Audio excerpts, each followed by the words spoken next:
Thank you, everyone, and thanks for coming this evening. Welcome to this evening's meeting of the Grants Committee.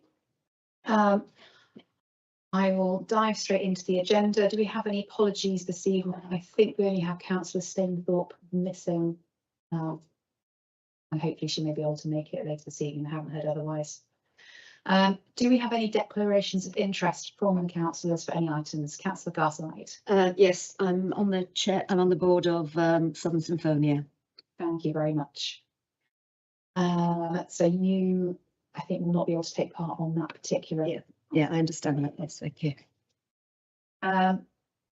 Next, we move on to the minutes of the previous meetings. Everyone had a chance to look at the minutes. Do you have any corrections or any queries on those minutes? If not, do I have someone to propose that we adopt those as a record of the last meeting? Councillor Isaacs, do I have a seconder? Councillor Garside, all in favour? Unanimous, thank you very much. I'll sign those now.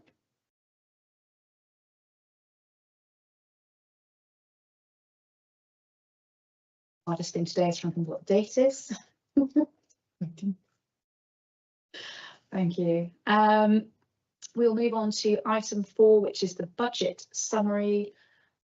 Gail or Will, would you like to present this item? I can do it. Yeah. Yeah. So in terms of funding remaining, there is £19,363 remaining in the grants community organisations for our general grant block.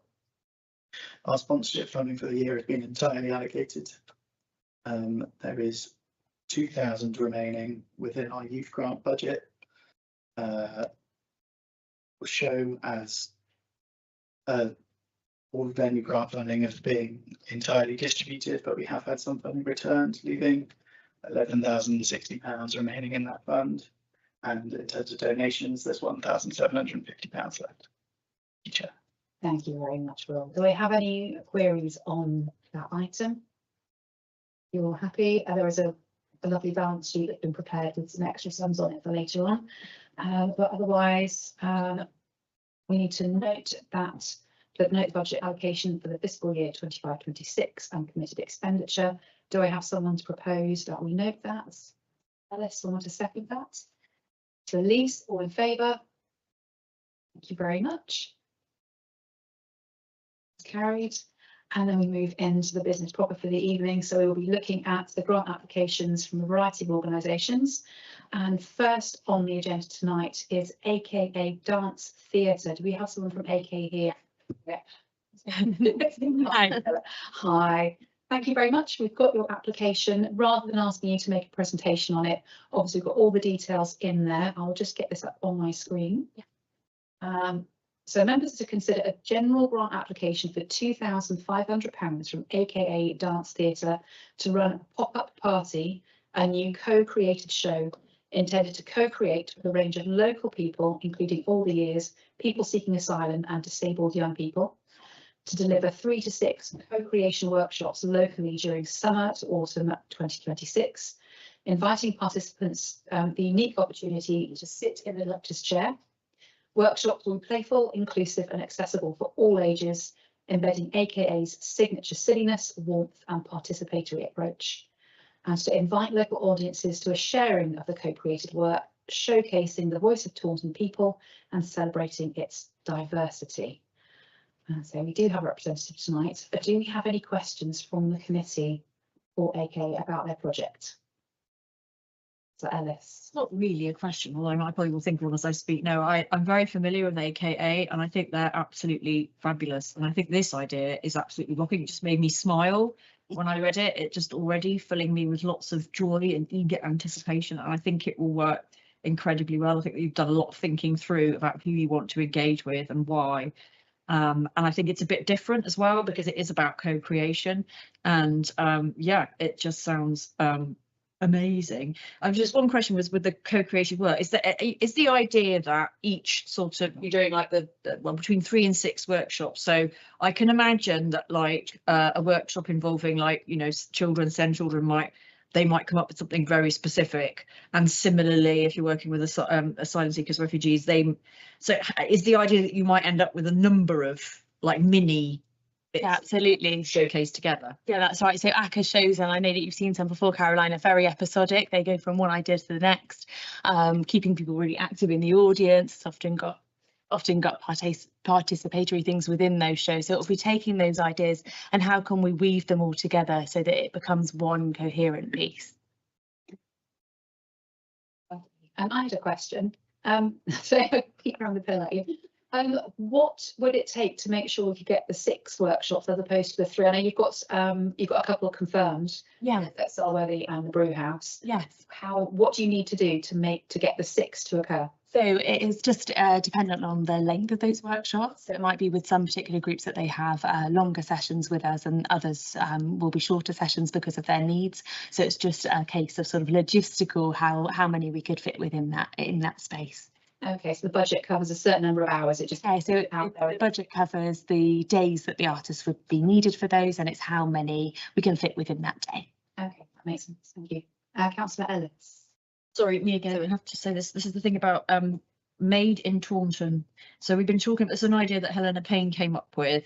So brand shows that are created here, made in Taunton, and they've created Somerset Opera together with Bluebirds created this amazing show Cesare, which is now there is interest further afield in it going.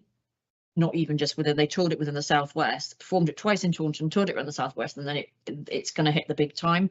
And it strikes me that maybe the AKA thing again, that could be branded made in. That's not really a question for you. It's just I just want it logged. So I have mentioned this to the 2 Craigs, this idea, because I think it's got legs.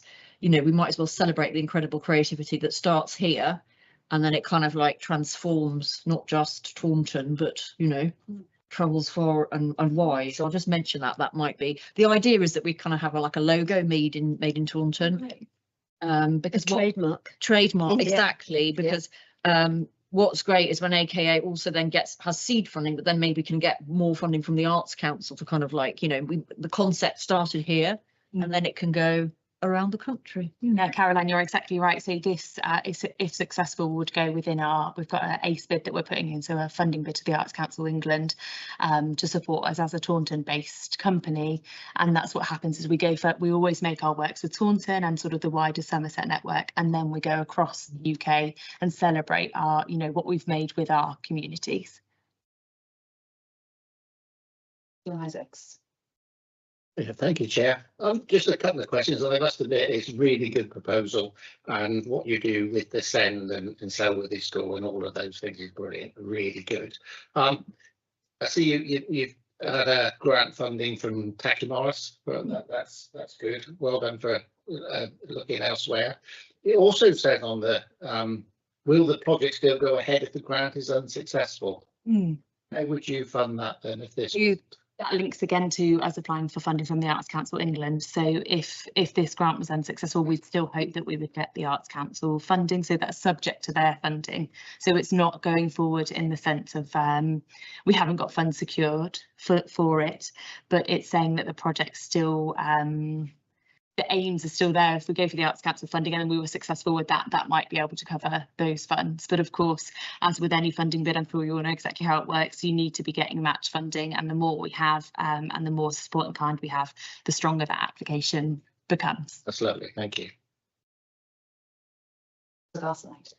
I'm just interested in because I'm not familiar with your work, so I wonder if you can tell me, what dance theatre entails. What does it mean? Yeah, great. So our work we try and make really accessible. So when I started out in the career with dance and theatre, I didn't want just my artist friends to enjoy my work. I wanted my family that perhaps weren't interested in what I was to enjoy that too. So that's why we co-create the works with the people. So our shows are very, the combination of dance theatre. We don't identify as comedians, but if you watch a show and you're not laughing, then I'd be upset.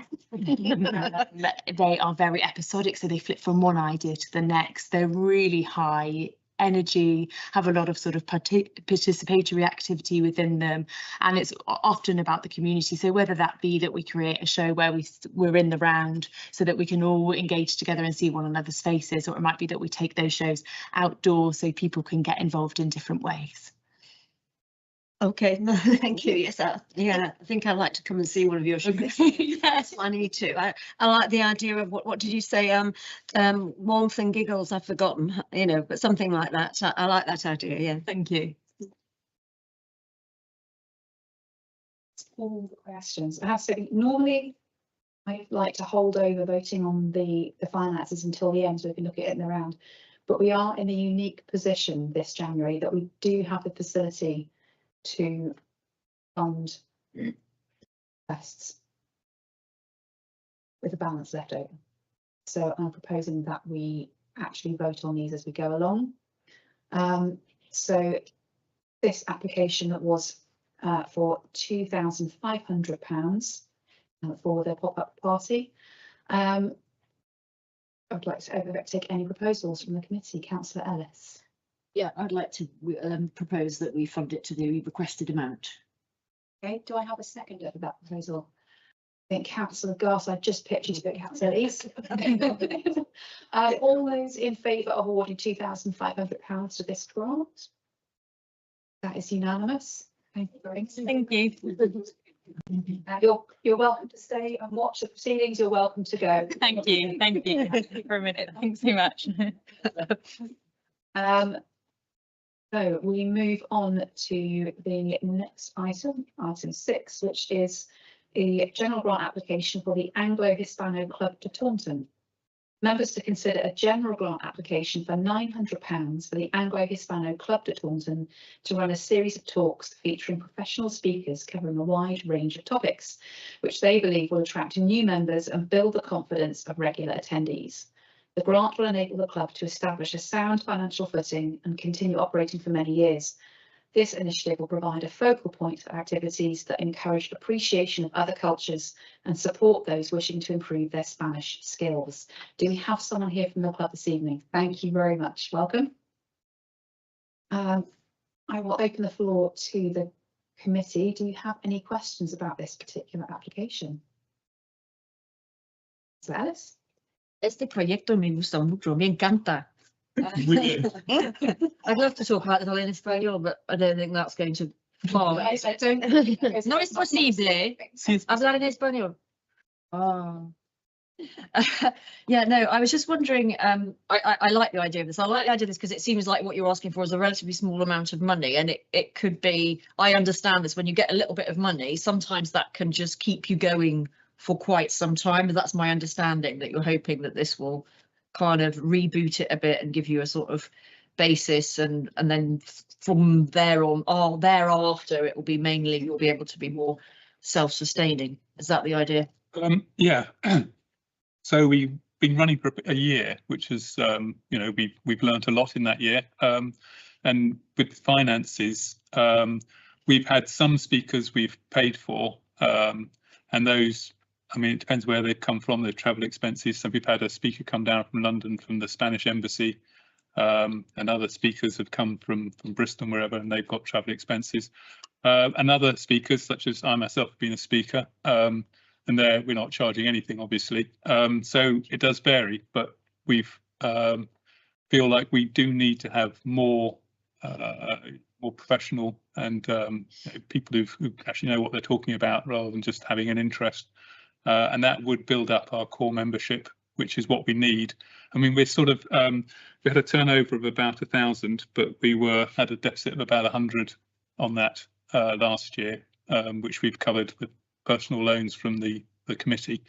So, you know, it wouldn't take many more people to be there to actually make it just fund itself, and then we could have a few more speakers.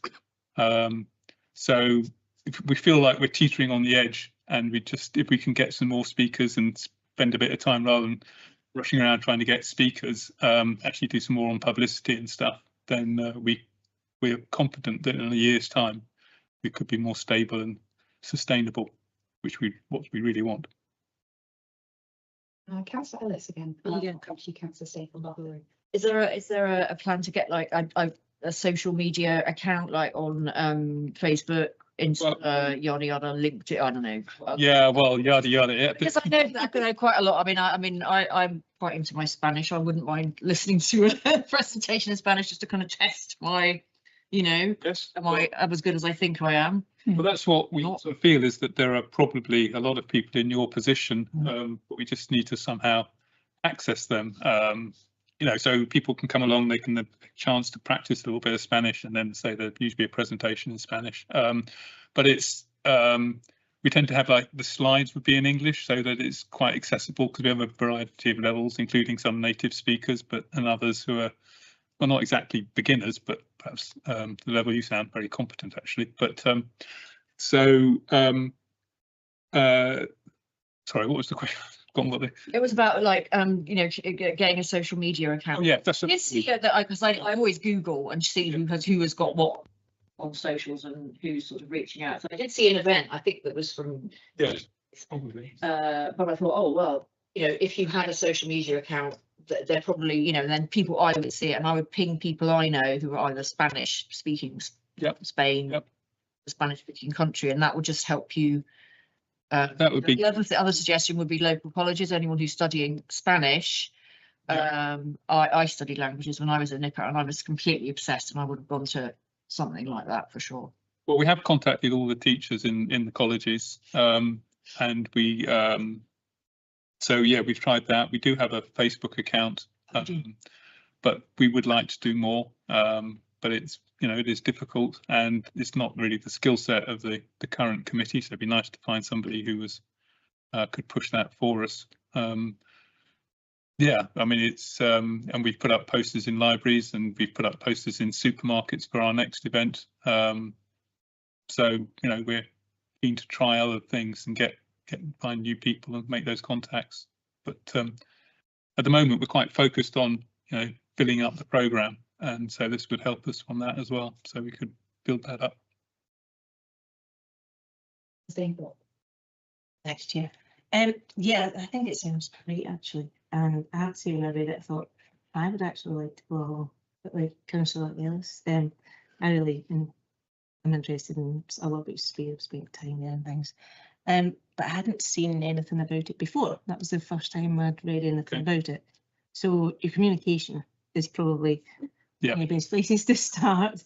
I saw that you had a Facebook group, which you have to request to join. What I probably would suggest is that you actually advertise through a lot of the local Facebook groups. Most of the regions, the wards within Taunton, you know, there's all things Galmington and Comitro, which is my ward. And if you pop a post onto those, the proliferation you get from those social media groups is actually, you know, can be very far-reaching. Yeah. And also possibly the council notice boards, the town council notice boards.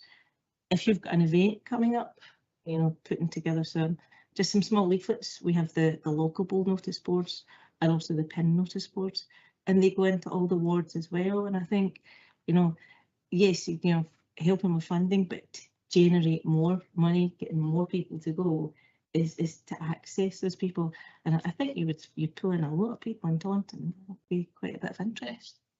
Well, I hope so. Yeah, we definitely want to do more of that. I think we did post on Taunton Matters, but yeah, I don't know. Facebook's a bit of a loose cannon, isn't it? So sometimes it's the way the feeds work. Sometimes they don't. There's other boards. It's definitely something we need to look at. And I know, actually, just thinking about this because it's something else. There's that magazine in Bishop's Hull is very popular, isn't it? Yep. There's the Galmington magazine goes round as well. Yeah, one that's a free magazine. Yep. So we need to, yeah. As I say, we just need to, could we get the programme lined up? Also, you know, if we knew our speakers were coming in the next, then that would help the advert and say what a programme. At the moment, it's a bit like, okay, what are we going to do next month? Yeah. So that would be good. That's not Isaac's other question. Yes, thank you, Chair.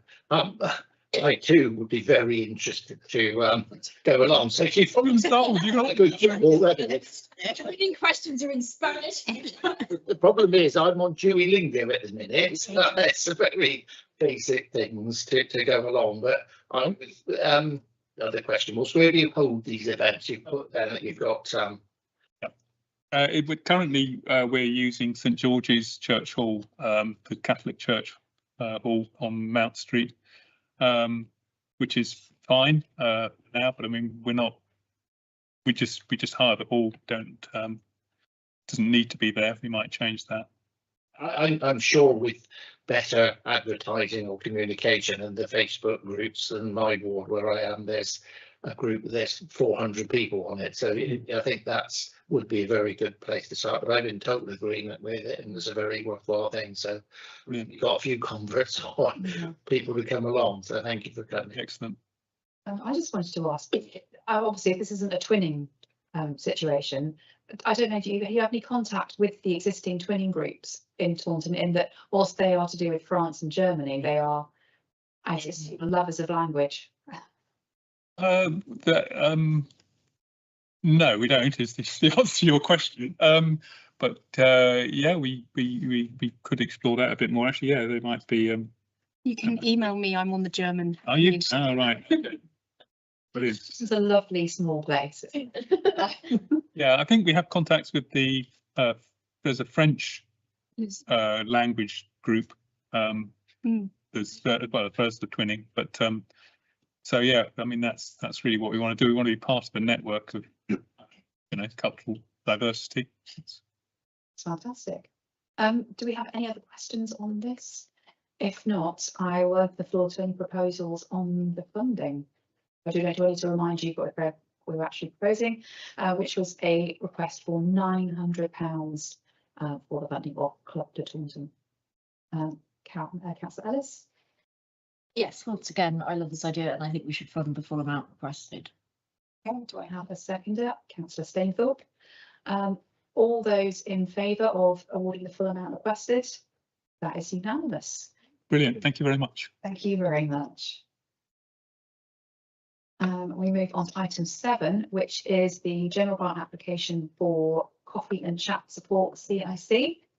So members are to consider a general grant application for £2,500 from Coffee and Chat Support CIC to develop neurodiversity training for local businesses while continuing to expand their free SEND support services at the Den Coffee House. The grant will also be used to provide sensory bags containing communication cards, visual support, ear defenders and regulation tools to help businesses create a calmer, more accessible environment for neurodivergent residents. And I think we do have somebody from. We do. Welcome. Hi. Again, I will open the floor up to questions from the panel or comments before I wade in. So I'm looking at Councillor Ellis. No, I'm assuming Councillor Ellis is going to very much want to talk about this. No, I'm very familiar with Coffee Chat and Support CIC, and I think the Den Coffee House is amazing. I mean, it is such a lovely space, and I know so many SEND families who get so much out of it. So it's a hugely important resource for the town and for our community. And I love this project because it's nitty gritty. This is like very, very specific. So it's also about, supporting businesses around the town, and this is a town of small businesses and small shopkeepers, and they need to thrive. And in order for them to do that, obviously there's a need there that you've identified. They've come to you saying, oh, we just want a bit of, support and training and some resources so that we can be fully inclusive. And there's a lot of neurodivergence in this town, and thank God. And yes, long may that continue, and may neurodivergence proliferate, because without that, this society would be rubbish. So I think this is really practical. So I love that side of it. Really, really, really practical. And then the other side of it is again really practical, which is more support for the SEND families with the desk that goes up. Yeah, we cater to a cerebral palsy group, and we have a lot of children so where they come in and private hire the space. And the big wheelchairs, our tables don't allow for it. So I've bought some higher tables, but they're not quite right. We need the height adjustable to allow for the different types of wheelchairs that come in. And also when we're offering the training, we're now sort of minimising the amount of people that can access the Den because of the table situation. We also had a lady come in from the council who they want to host their meetings there once a month, and one lady is in a wheelchair and she struggled to get under the table. So I feel like we're supposed to be this accessible space, and we're not actually that accessible for those in specific wheelchairs. So we want to provide the training. I'm happy to go to the businesses and provide the training, but if they wanted to come to the Den, which will allow me to have a wider audience, we're still being quite limited in regards to the table situation. I did bring in a bag, so you can see the idea of what the bags would look like that every business would get. Demonstrations, so. And that would be, but each bag would be accommodating for each specific business. So say, for example, if it was something like Specsavers or Boots, the visuals and the items inside the bag would be for that specific business. So it might be a social story about going to the opticians. It'll be some visuals to help that child or adult communicate how they're feeling in there. Might be some funny glasses to try on and things like that. If it's a museum, it might be things that they can tangibly, you know, like tactile objects they can touch that are relevant to the displays in the museum, things like that. So. Same thought, but then I'll come to it. Yeah, then this isn't a question, it's just. Sorry. I'm going to cast the same thought. I'm sorry, I'm sorry. I'll be quiet. We don't usually get into fights, though. Yeah, no, I think it sounds really interesting. Do you have sort of businesses and targeted businesses in mind? My goal is all the whole All of them. town. So my goal is eventually to make Taunton the most neuro-aware, affirming town there is. So ideally, if I was to look at a long-term goal, it would to be have specific times a day when the whole town is what we call like a quiet hour, no music played, more accessible. But just to give every business in town, for me personally, to take my children into a shop is quite difficult. And as adults that want to go into shops of their own and young people and they struggle, making those businesses more aware of what's going on, maybe a bit more of an understanding, some visuals and some supports in the businesses. So the goal is to hit every single business in town. And are you planning on going to those businesses yourself? This is the thing, you're not sitting here waiting for them to come to you. This No, I'm wonderful. going in. You are going in there. This is I'm actually, going in. we are here to help you. That's great. Absolutely, yes. Super. Try not to give them any barriers, any reasons not to do this. It's great because all too often people, I think businesses are told that they should improve, their knowledge and their experience within their businesses. But if they have no knowledge, where do you start? And it can be quite frightening. And also some are not being rude, some businesses don't understand actually how those small changes can have a big impact. So especially if you're coming along with a big cost of money going, it's going to cost you this much to do this, and they're going, how's that going to benefit me? I don't see it. But if I'm going in there and we're providing things for as little or no cost as whatsoever, and then they can reap those benefits just by having those customers be able to come in, the feedback, more accessibility. Positive. It's one of those things. I think what you're doing is you're actually encouraging businesses to encourage more customers, because potentially they'll have more people can come in with their children or with members of their family. But I think also there's quite often a situation where businesses are faced with, well, you're going to have to go on a training course and it's going to cost you £1,000, £2,000, and we I don't think constantly see this in business, that we have to sign up to things, and to have somebody come to a business and say, we're here to help is a massive. So I wrote a training program that will work alongside every business pretty much, and I'm happy to roll it out to them all. So in my time, it's not a problem. That's the girl side. Sorry to make I just want to say I'm totally in favour of this project. I know that you're a lady on a mission. I'm seeing you, and I know that you know a lot about every aspect of this area, and I have every faith that it's going to be a massive success, and I will be right behind you. Thank you very much. I appreciate that. Thank you. Councillor Lees.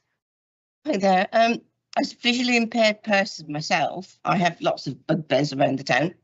But do you have connection with Somerset side? Yes, we do. Oh, excellent. We have a BSL teacher, we have a Makaton teacher, we have somebody in a wheelchair that's going to be coming along and helped with our training as well. We have someone who's visually impaired, and we have somebody who's deaf. My biggest bugbear actually is no restaurant I've ever been in Taunton has a large print menu. No, and That is my real bugbear. We have a menu, and we have some braille as well. And we have some tactile things as well for those young children that can't see. Excellent. Thank you very much. You definitely. No, that's fantastic. Do I have any more questions on this particular application? And then just to remind you then that this is a request for £2,500 to support the Coffee and Chat to support CIC for this programme. Councillor Ellis's hand was up. Is this a proposal, Councillor Ellis? Yes, I'd like to propose that we fund the full amount requested. And I think Councillor Garside was fast behind you. You seconding that proposal? Yes. Okay, we have a proposer and a seconder. All those in favour? That is again unanimous. Thank you very much. I really look forward to seeing this rolled out across the town. Thank you so much. Thank you. Brilliant. Next we have item 8, which is the Somerset Cricket Foundation. Members are to consider a general grant application for £2,500 from Somerset Cricket Foundation to run the project Together in Sport, aimed at providing a safe, inclusive environment where people living with dementia and their carers can enjoy sport-based activities, reminiscence and gentle engagements that improve well-being and reduce isolation. Funding will also be used to cover sessional staff costs. Do we have someone here from the Somerset Cricket Foundation? Yep. Spotted the logo on your spot, but I haven't got my glasses on. Lovely, thank you very much. So again, I will open the floor to the committee if you have some questions about this application. Councillor Isaacs. Yes, thank you, Chair. Biggest question I have really, it's a Somerset-wide organisation, and we are Taunton Town Council, which is just the people of Taunton that pay the pre-sit, that we have the grants allocation to grants. So how many teams or people in the actual Taunton area would be covered by this? Or so the session runs at the county ground. So we run it in Taunton at the Cooper Associates County Ground. The session happens every Monday, and we have 13 people with a diagnosis of dementia and their carers attend. So this morning we had 26 people there running the session. We partner with an organisation called Reminiscence Learning, which are a dementia charity in Wellington. They supply a member of staff, and the session, like I say, takes place at the county ground in Taunton. that was all Taunton residents, would it have been, or was that? Yeah, the majority of Taunton residents. Yeah. So I think it was a 50-mile radius that you go around. Yeah, probably more than that. Yeah, so our organisation covers the county council of Somerset, South Bristol, North Somerset, and Bath and North East Somerset. So as That's you that cover all of that. an organisation, yeah, we're the governing body for cricket across that geography. So our bread and butter as a governing body is to support community grassroots cricket clubs, develop and provide cricket opportunities for juniors, young people with disabilities, older adults, seniors, young people, so anyone that wants to play cricket, women and girls. So that's our bread and butter, is to make sure that community cricket clubs are thriving. About 5 years ago, we became a registered charity, which allowed us to do work outside of our bread and butter duties as a governing body. Yeah. I think it's really brilliant. The presentation you put together, or what you're doing, is really, really good. But it is Somerset wide rather than Taunton specific. That was just my point to make. Yeah, thank you. Councillor Stainthorpe. Thanks, Chair. Yeah, I think this is a fantastic project. Actually, I think it's pretty wonderful what you're doing.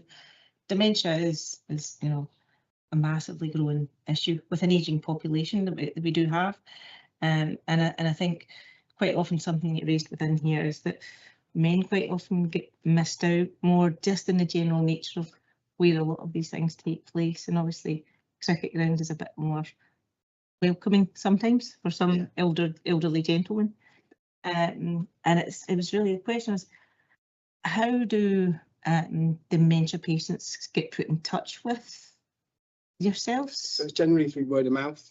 Right. So the majority is through word of mouth. Yeah, so it is generally. And it is open to pretty much anyone within the area, because it would be good if more groups knew about it. I think it's such an important thing. Yeah. And it's just, how do you, I mean, you say it's currently just word of mouth. Do we have any access to elderly sort of groups through the council that we can help put in touch with that. Other than contacting Reminiscence Learning, who obviously you are in touch with. I mean, I'm I not sure. think it's Memory Cafe, isn't there? I mean, that's all I know of. I mean, one of my friends has dementia, and I've been looking for an activity for him, and he gets very, very lonely at home. And this would be ideal. You know, I think he would really benefit from it, you know, but it depends at what stage the people are with dementia as well, you know, because, you know, they're all at very different stages, you know, so.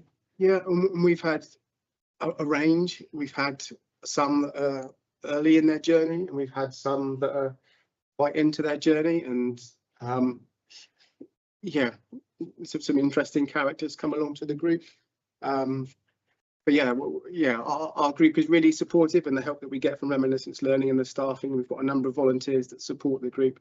And you're exactly right, in terms of men, just speaking from my own experience, is that a lot of the groups out there tend to be geared or more suited for females in the way that they're in community centres, and it's all around coffee. And whilst that's fine, for a number of men who maybe used to play sport in the past, they miss that camaraderie of the changing room, or that just spending time with other men. There isn't necessarily always that opportunity for that. So this provides that, and we do have women that do attend our sessions, but the majority are men that attend.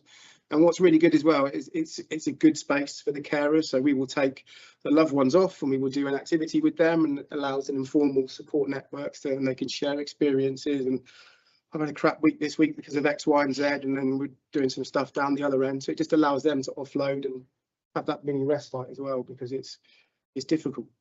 Yeah. Yes. Yeah, just a couple of questions. It sounds that's wonderful. It's basically like a essentially a social service, isn't it? Something that councils used to do, but don't anymore. So I just wondered, how was it funded before? How have you kept? When did it start, and how have you kept it going in terms of the funding today? And also, because I know that the grant proposal also mentions walkers and talkers, that the program, and I don't know whether that's relevant here or no. So that's no. So the way it's funded, because we were a charity in the past, we managed to secure extra grants, extra donors from people's in legacies and such like. But yeah, this financial year, it just hasn't been there. So we're in a position where we charge a small entry fee, or admission fee, membership fee, or weekly sessional fee, I guess, and that supports the paying of Reminiscence Learning and their support staff member. But then in terms of the support that I provide and the extra cost that we used to fund through other legacies, that isn't there. So that will go towards covering the sort of Somerset Cricket Foundation element of the project. So is there a risk, if you don't get this grant, that this could tank the whole thing? We're, as an organisation, we're employing a fundraising person. That's probably 2, 3, 4 months off. It went for advert, or the closing last week, I think. So it might be 3 months down the line before we appoint someone. So we hope longer term. And whilst we're not Somerset County Cricket Club, we share the same site, but we don't get any financial support from the county club. But what they do have is a whole base of 8, 9, 10,000, more than that, members. So our job is to get much better at making members aware of what we do as a foundation, as a charity, that we can get some further support from them. And that's what our new officer will be doing once they're appointed. I think Councillor Garside, were you going to ask a question? Yes, I just wanted to know, does this meet-up occur every week, or? Yep. Yes, every week. Yes, every Monday, 10 to 12. Yeah. No, and also, what I like about it is that it's in just a normal environment, because I think, community halls are not the best places for people with dementia, because my mother died from dementia, and I was her carer, and, she didn't like going to church halls because it was a weird environment for her. And I think it is for many people. I think if the environment is as normal as possible, that's wonderful. And I think, particularly for men, I think it's brilliant. Yeah, and hopefully the ground as well. Yeah. No, I think it's really, really good. Really good project. Yeah. Can I just ask, what's the capacity for your sessions? Good question. So I thought it might have been 15. Yeah, I think it will be between 13 and 15. So we're at 13 this morning where we had 26. So I think 15 would be, yeah, would be a room of 30, which would be. Okay, so that is you. It's not like you could expand much beyond that because you're accounting carers as well. Yeah. In the capacity. Okay. Yeah, we've got 4 or 5 volunteers that help on a weekly basis. And I think we'd have to extend the team to make sure it was supported properly. Sustainable. Well, just sort of on the back of that, if you had more support in terms of volunteers, people working with you, is the space potential to expand? Possibly. I don't know if anyone's been to the long room at the cricket ground, but yeah, we're probably in our.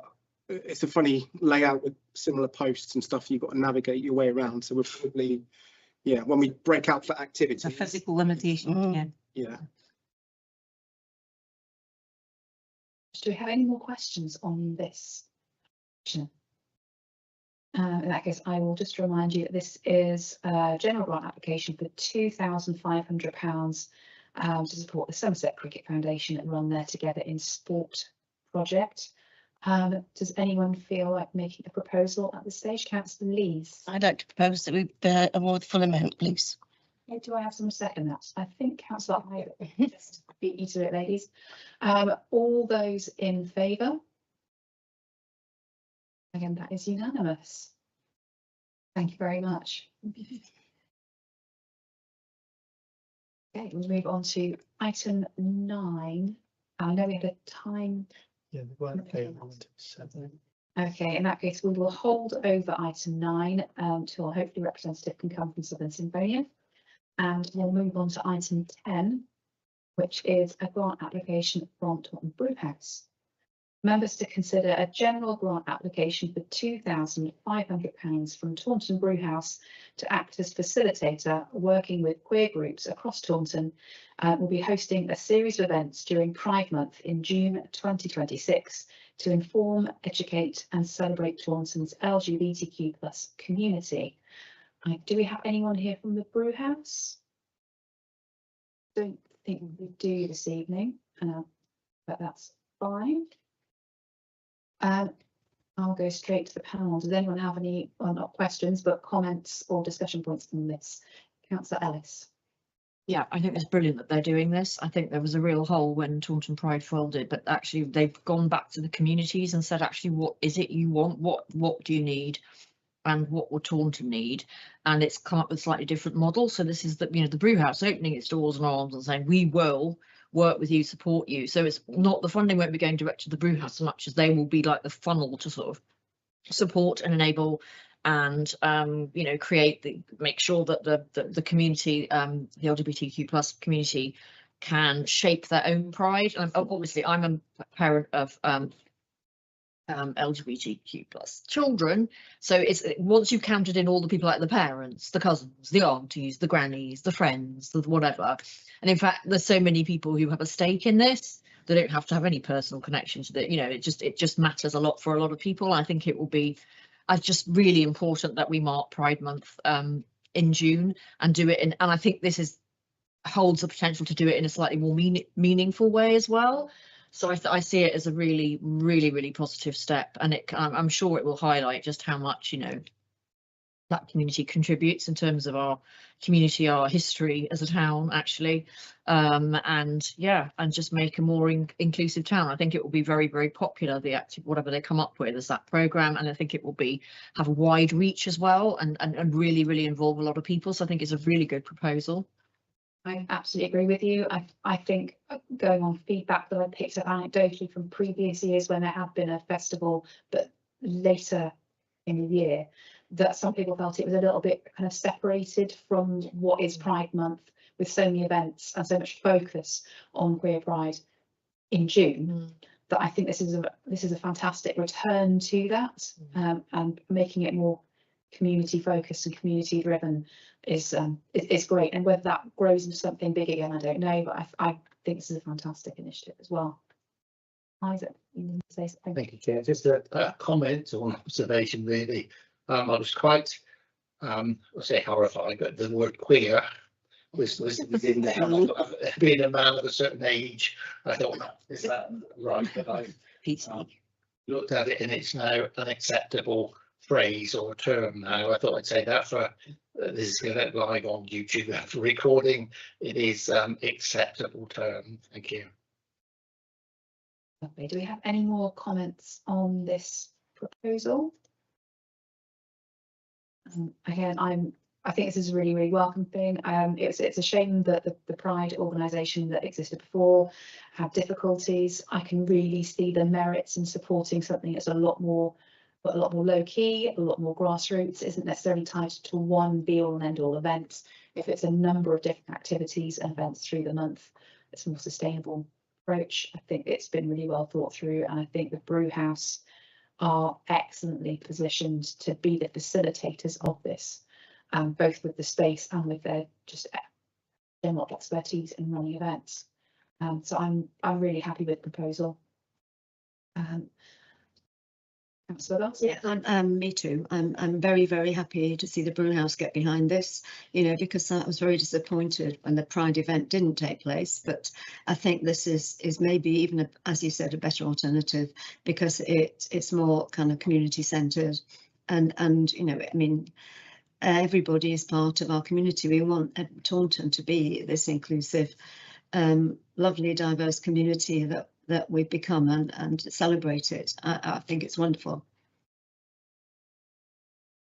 Oh, I will just remind you then that this is an application for £2,500 from the Taunton Brewhouse to act as facilitator for Pride Month activities, and I would like to propose this, that we award the full amount requested. Councillor Ellis, are you seconding that? Lovely. All those in favour? That is unanimous. Thank you very much. I look forward to seeing what they've put together. Item 11 was an application from Taunton Collaborative Arts, but this has since been withdrawn as they weren't in a position to continue the application, and we may well hear from them at another stage. We move on to item 12, which is an application from the Taunton Festival of the Arts. So members to consider a general grant application for £5,000 for the Taunton Festival of the Arts to run arts festivals, covering the cost of venue hire, adjudicator fees, administrative fees and accompanist fees. This support helps to reduce cost for competitors and parents, enabling more people to take part. The festivals will also run competitions for school-age participants in a safe, warm environment, providing opportunities to showcase their talent. And I believe we do have representatives here this evening. Thank you very much for coming along. And I will open the floor up to the committee for any questions you have on this application. I was busy scrolling away trying to find the application on their iPads. I just wanted to say, as someone who's been in the music scene for a very long time, I had forgotten that your festival existed, and I would like to apologise. How long has it been running? It's been part of the Taunton cultural landscape since 1913. And since then we've grown and we've grown. In 2015 we had another aspect added, and we are wanting to continue to grow, to continue to get bigger, to improve the musical education and the musical journey for all ages. It's not just children who can enter. Anyone got a song? Anyone plays guitar? They can enter. It's time to dust off my rusty bassoon. Councillor Stainfield. Thank you, Chair. Yeah, I'm not in my corner. You've listened to it anymore. So I'm going to have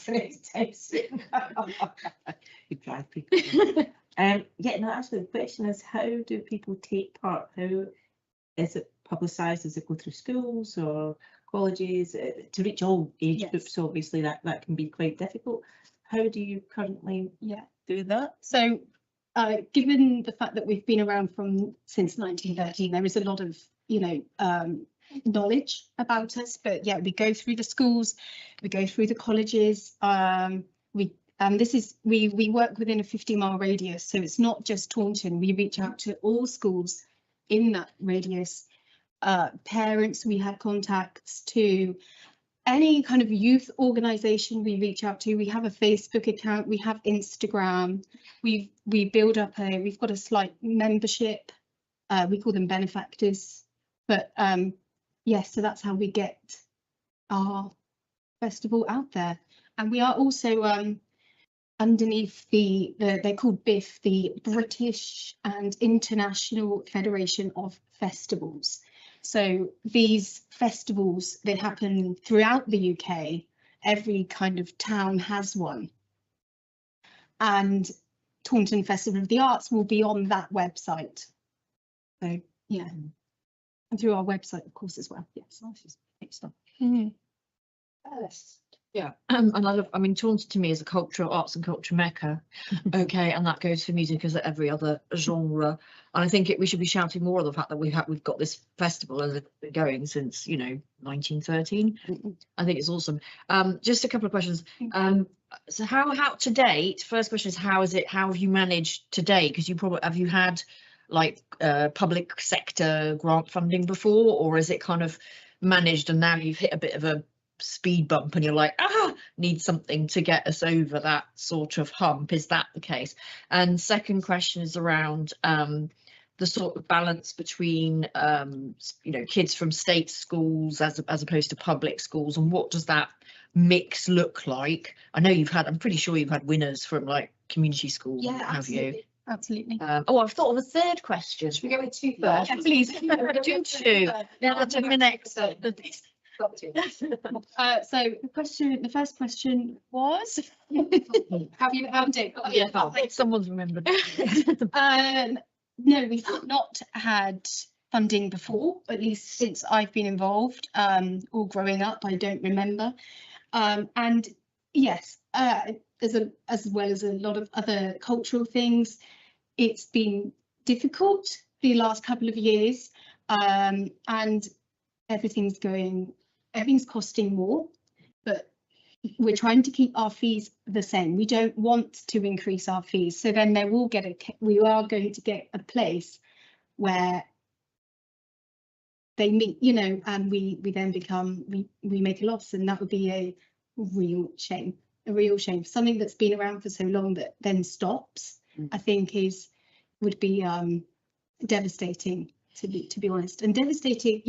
We reach out, I think we have about 3,000 participants over the year, because we have a dance festival which brings in, alone 1,200 at least. We have the music festival, we have the drama festival, as well as that we have the competitions that bring in other kids as well. So to see that go because of costs, I think would be really devastating. My other second question was about the balance between like where the kids coming from. Yes. And also, I mean, home education, because they don't get instrument lessons. There's just not a thing. You can't access help with learning an instrument or indeed anything. We have to do our own little sing-alongs and stuff and Yeah. and stuff. So I'm just interested in what's the kind of current balance, and where if it's skewed one way, what's your take on that? So currently, as it is, more private schools do enter, but we do have a state representative. They do enter, which is great. And what we're wanting to do in this kind of resurgence is to be able to go into the state schools, give masterclasses, give them opportunities, and to provide bursaries through. So we're trying to do all of this, and there is a state. We do have an official accompanist for those kids who don't have their own accompanist. But of course that costs, and again, we try and absorb that fee, but there's only so much we can absorb without putting it onto the parents, without putting it onto the families, and that's what we're trying to take away. We want this to be as inclusive and accessible as possible, and for us to absorb the costs, the festival, and to be able to self-run, as it were, without putting that onto the parents, the families, the audience members, and so yes. How much is the fee currently? If I was a little kiddie and I was like, I wanted to play the saxophone and I went into the competition, how much would it cost a month? It depends. So for example, it varies. Some beginner classes can be £5 a class. But the competitions that I run, so I personally run the Taunton Young Singer and Taunton Young Musical Theatre competitions. To enter them, that's £25. But those competitions specifically are asking for to be grade 6 standard, so certain age, but nonetheless still £25 to enter. Better, can I the same thought? Can I just add, we have had kids who are educated at home as well. In fact, that little guitarist last year, he was a finalist, really good kid. Yeah. So Yeah. we try and reach as many and as wide an audience and kids as we can. Thanks, Jeff. Yeah, I think that for me the critical part is keeping down the fees and trying to make it as widely available as possible. A lot of parents would be put off if fees go up, or some who maybe just managing to pay the fees. Yeah. If they go up, they can't. And this is all about inclusion. And if we can try and help support something like that in any way, then I fully support it. Definitely. I was going to jump in and just about this application is for £5,000 and the community grants are generally capped at £2,500. Would that still be helpful? Yes. Would that be a deal breaker if we could only give you £2,000? It wouldn't be a deal breaker at all. I would say that the sponsorship route does have a higher cap, but the sponsorship is for free events. So it sounds like you charge an entry fee and also the audiences contribute as well. Yes. So sadly, the sponsorship route, much as I think in principle it's a lovely thing that we would love to sponsor, the policy would dictate that route's not available, unfortunately. So it's just a community grant that is available. So, how's that, Alice? Just a thought, because it does sort of spread out and I mean, yes, there'll be goodly representation from children living in Taunton, but it will be like children from surrounding parishes. I'm wondering if we're not able to give the full amount, that you might, do a sort of request to, I've done this before, I've had to like ring around every single blooming parish around and about saying, can you also help with this, please? So that might bump, get some extra money in, but I definitely think, this is something great for us to, be supporting at this time, if it helps it continue. In a way of expediting that, we do now have LCNs, local community networks. I forgot to see, I always say council, but it's not. So if you were in a position of having to reach out to other neighbouring parishes and town councils, getting in touch with the LCNs might be a way of doing that en masse. There are a number of that border this area that might be able to sort of club together to be able to look at what other funding pots there might be in the surrounding areas where the young people are, well, not just young people, but the participants will take part in this festival. So that might be really good. Thank you. That's really helpful. Thank you. I would think and just thinking about some of the surrounding areas, Troll and Bishops, who says Mountain Heathfield. There's quite a number which just sit on the outskirts of. Interesting. Sorry for saying. But yeah, have a look at the LCNs. They're clumped together, and there are a number that sort of bound border Taunton. So if it was a question of reaching out, that would sort of cover a dozen in one go. Yes. Yeah. You still have to go to the clerk though. You need an email to the clerk. You need to check that they do grants. Yeah. And then, because I've been through this already, this little I know. And then I looked at so who on the elected councillors, who's a supporter of arts and culture, and I went to them and sort of checked it out with them as well. But get something formally into the clerk, and then it will get on the agenda, because it's a bit easy in the smaller parishes. If somebody wants something on the agenda, they'll just like report it to the next parish council meeting. It's not like here where you have to somebody has a meeting and decides whether it goes on the agenda. It most likely will, because you make a request via the clerk. So I think that's definitely worth doing. Yes, thank you, Wellington Town Council.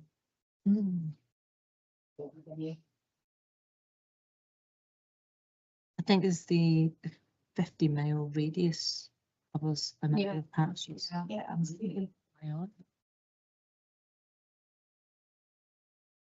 Do we have any more questions on this? And I must remember to put it in my diary. So where are the performances normally held? Where are the So the classes take place in various venues. I think we primarily use Temple Methodist. Yeah. We use Queen's as well. Taunton School, Hacky Morris. Yeah. Yeah. Yeah. The website is really up to date and quite dynamic.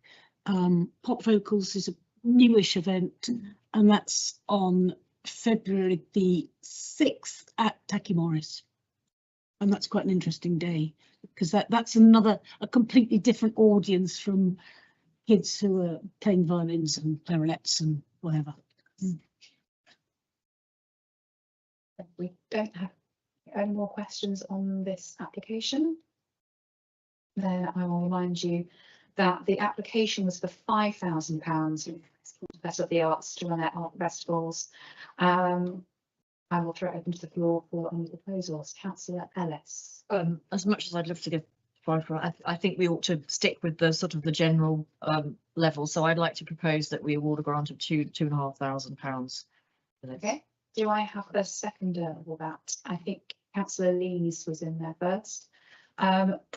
It's feels moot now because everyone put their hands up, but all those in favour of that proposal, that will be awarding £2,500 to you. Thank you very much. Thank you. That's fantastic. And do keep us up to date with all of your dates, if we can share them through the town council. Yes, thank you. So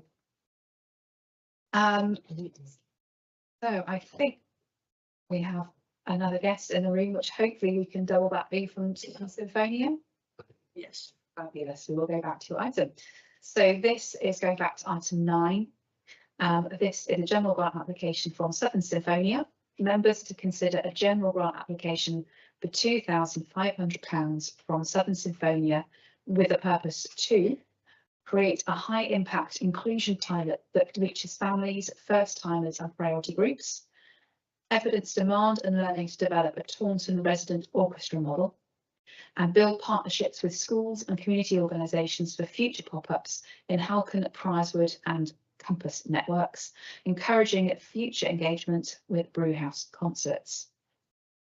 So, get that up on screen. I will open the floor to the committee to throw questions to our guest. That's Alice. I'm super excited about this. May not have a question at all. I think it's so important for a town like Taunton to have a resident orchestra, and I don't think many people realise how lucky we are to have Southern Symphonia.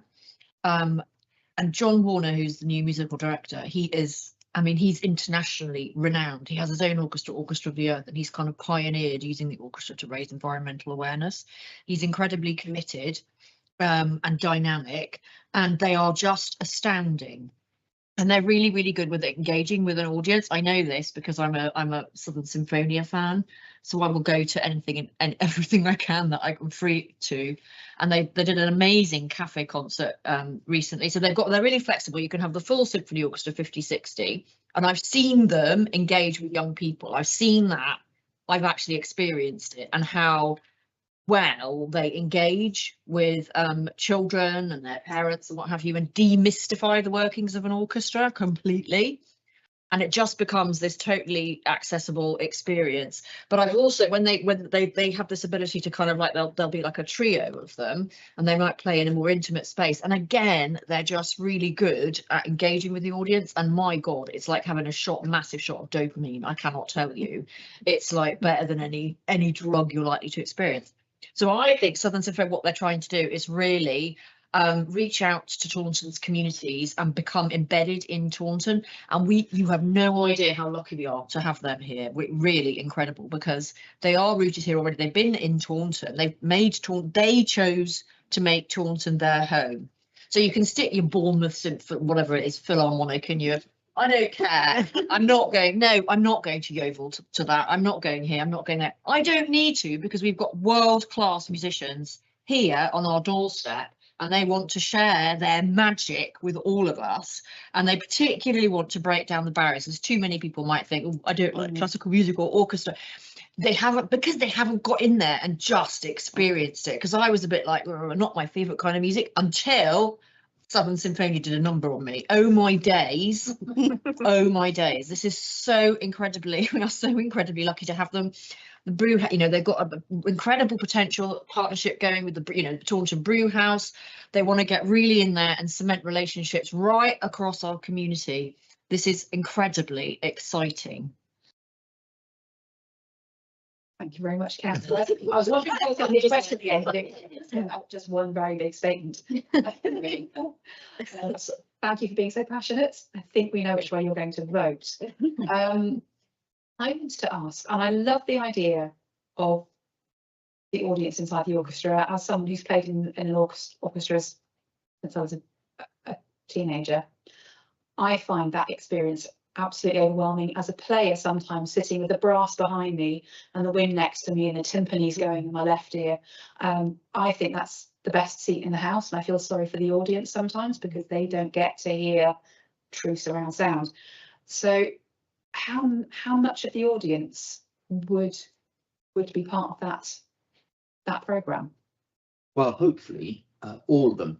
In the notes, John's concept of this would be that you'd almost have sort of rotation, so you would experience the ensemble from both inside the orchestra and as an audience member. So for most people, obviously being the audience member is how they would experience a piece of classical music. But actually sitting with the musicians within the orchestra is one of the key concepts of this project, and actually quite a unique thing as well, because it's not something that adults or children get to experience, really. And it's a very, very different beast being part of the orchestra. And we have done work with children before in more traditional formats, like side-by-side concerts. The orchestra was also very committed to the orchestral day that we ran at Queen's College for a number of years. But this is the first time where we're branching out to have an ensemble where students and other people who haven't experienced classical music before, perhaps, can actually come see how it works. And just following up on Councillor Ellis's very eloquent support, it's a real gateway, and it demystifies this whole world of classical music, which sometimes I think people can feel a little bit reticent about, because big orchestra, it can be a very, the way it's set up, almost us and them, because you've got the audience there, you've got the orchestra there, there's almost like a glass wall between, and we all sit very silently and we listen to the orchestra. But this will enable children in particular to experience both sides, and hopefully really encourage them and infuse them, not just for the music, but also for the potential for taking up an instrument as well, and seeing and sitting next to someone playing a violin, playing a clarinet or flute. That's one of the best ways to encourage someone to actually take up an instrument.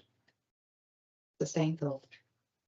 That is a fantastic idea. I mean, it is truly a first by the sounds of things. I played in the orchestra when I was younger, and I do think being on that side is so different to somebody sitting in the audience. And I think so many youngsters don't appreciate an orchestra is a team, and they don't, because when people sit in an audience, they hear it all together, rather than actually sitting in amongst it and realising there's a lot of players in that team. And that's when they realise they can pick up one instrument rather than trying to be the whole orchestra. And actually being able to get in to sit in beside those musicians, I think would be fantastic for youngsters. And it's such a good opportunity. It's a great idea, whoever came up with that. I wanted to ask, how are you going to ensure that you do get the first timers coming along to these projects? One of the things John has put in our proposal is targeting specific schools, particularly in the Halcon area. So we are targeting those who may not have had that opportunity. Music education is in a slightly difficult position at the moment, and schools are struggling to provide a breadth of experience. And so we're very much hoping that this, at its very low cost to the actual school and the person coming to it, will provide part of what a school can be offering on the music side. So we are targeting those particular areas in particular. Do we have any more questions on this?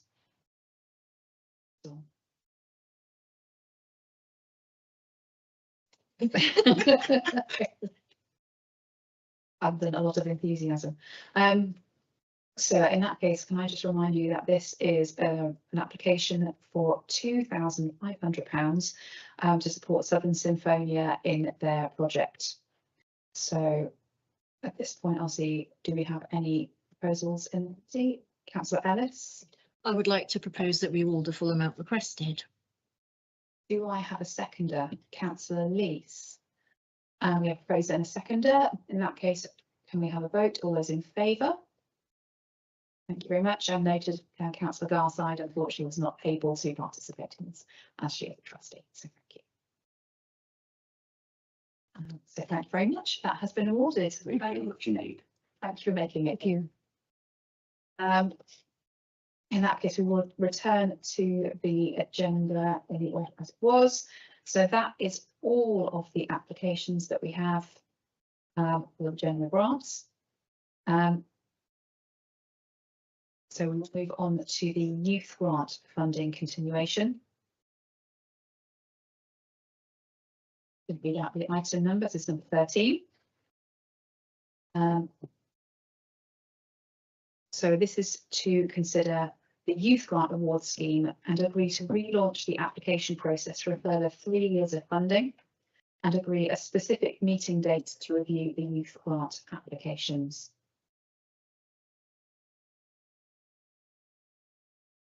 So, Will, would you like to present this? Yes, thank you, Chair. So, yeah, the report is to essentially commit to a further £50,000 a year of funding, which was previously distributed to 14 organisations from 2023 until this financial year. That's just about to close. Applications will be open for a finite amount of time, heard at a specific meeting, time determined by the committee, which is one of the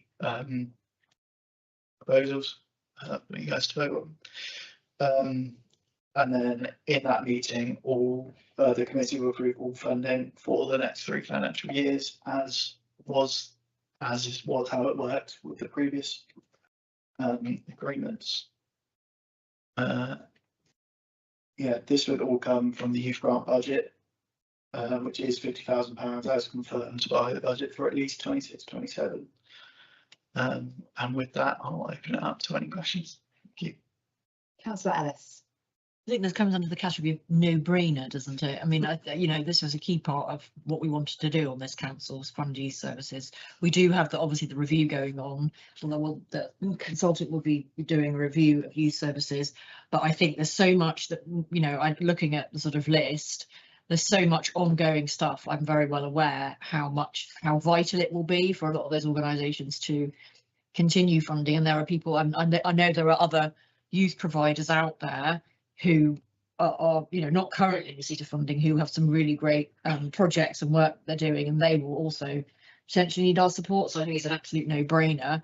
So what we're committing to, yes, we absolutely must relaunch the application process. So it's basically, this is a 3-year program. This is what's really unique and great about this, is it's not just like have this money for 1 year, it's a sustained program, because you know, that's one big issue that the youth sector faces, you know, just bits of money occasionally, and they can't, you know, if you're dealing with disadvantaged young people, you need to be able to plan well ahead.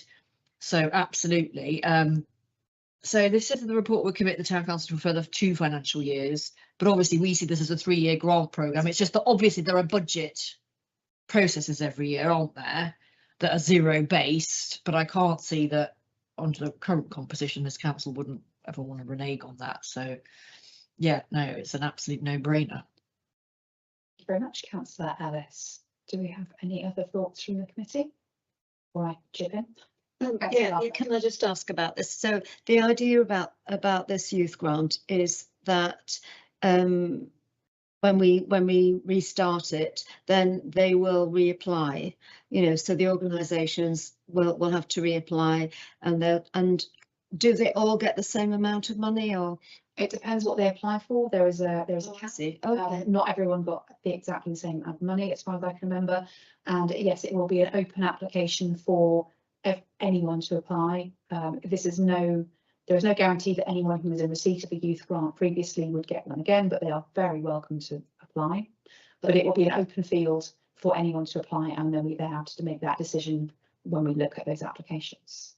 So what? Sorry. So whatever they apply for, they get it for 3 years. Yes. Oh, okay. Yeah, that's good. Very good. Yeah. Councillor Stainthorpe. Thanks. Just thinking about say new applicants or widening out the availability of applicants, how do they get advertised in terms of the grants? Well, yeah, so our grants are advertised through our comms channels. That's generally how they're done. So it's our Facebook, Instagram, Twitter. Obviously, you as councillors can, whatever organisations you speak to, can promote it through your channels as well. So that's sort of how our grants are communicated to any and all applicants. We strongly suggest that as councillors, and we can encourage our fellow councillors to do this, but when this grant reopens, we can promote that through our local social media channels, through any organisations that we've been working with to see if they've got something that would be suitable. I was just thinking about we're talking about doing the hard copies of, is it the Peacock Post, I think, for the future, because not everyone has access to social media, and that's something that has come up. If we can make sure it goes on council notice board. And yeah, the council notice boards. Thinking of hard copies, well, I know we tend to all think social media and things, but it is trying to widen that out to some groups that maybe just don't have access. I think once we agree to time scale, then we can liaise with the comms team. Yeah, I will speak to our comms team and get it distributed across all avenues of possible advertising that we have in our session. But yes, so we £50,000 a year. The application, they apply once, they apply for the amount they want for 3 consecutive years. For example, £2,000. They could receive £2,000 in year 1, £2,000 in year 2, £2,000 in year 3, provided they are still ongoing and carrying out that project. And so they wouldn't need to reapply every year. This gives them that kind of financial stability to be able to plan for slightly longer term projects, which I think has gone down very well with the applicants that have received it so far. The budget has already gone, the amount of money has already gone forward to full council, and the budget's been approved. So we just need to prove the fact that this is what we actually want to do within the Arts Committee. So to go back to the recommendations, so to consider the Youth Grant Award Scheme and agree to relaunch the application process for a further 3 years of funding. So we'll look at these in a minute. So we actually can vote on that now in point 1. Do I have someone to propose that? Councillor Ellis, Councillor Stainthorpe, please seconding. So all those in favour of relaunching the scheme? That's unanimous. That's point 1. Point 2, to agree a specific meeting date to review the youth grant applications. I spoke to Will before. We need to look at a general programme of all of our grants meetings. There is a suggestion that we go bi-monthly, because we will also have the venue grants to look at as a separate meeting, because that's usually quite onerous. The youth grants will need an evening of its own. That's quite onerous. And we then have a budget meeting later on in the year. So agreeing a bi-monthly programme of meetings would be, I think, quite sensible. My suggestion is that the next full round of general grants is going to be in April, which has been the same for the last couple of years, but that we then add in an additional, we have them sort of slightly closer together at the start of the year, because we will have the venue grant and the youth grants to slot in. Whether we do one every 2 months or whether we have them slightly closer together at the start of the year is open to discussion. Councillor Ellis. I mean, I would think that from a potential recipient's point of view, the sooner they get that certainty and can know that they've got money in the, sorted funding sorted, the better. So I would be up for having, definitely you do not want to put in, oh, we'll do all the youth grants and general grants and venue grants in one night. No, just know you need to be fresh, you need to be not cross about, you know, being absolutely zonked and what have you. So I think, yeah, put them as close together as you like. You know, we're used to coming here on a Monday evening. This is where you come to make decisions about grants. So however quickly we can slot it all in, whatever's feasible, really. I think normally we have quarterly rounds for general grants, and that would normally be in April and then in July. If we went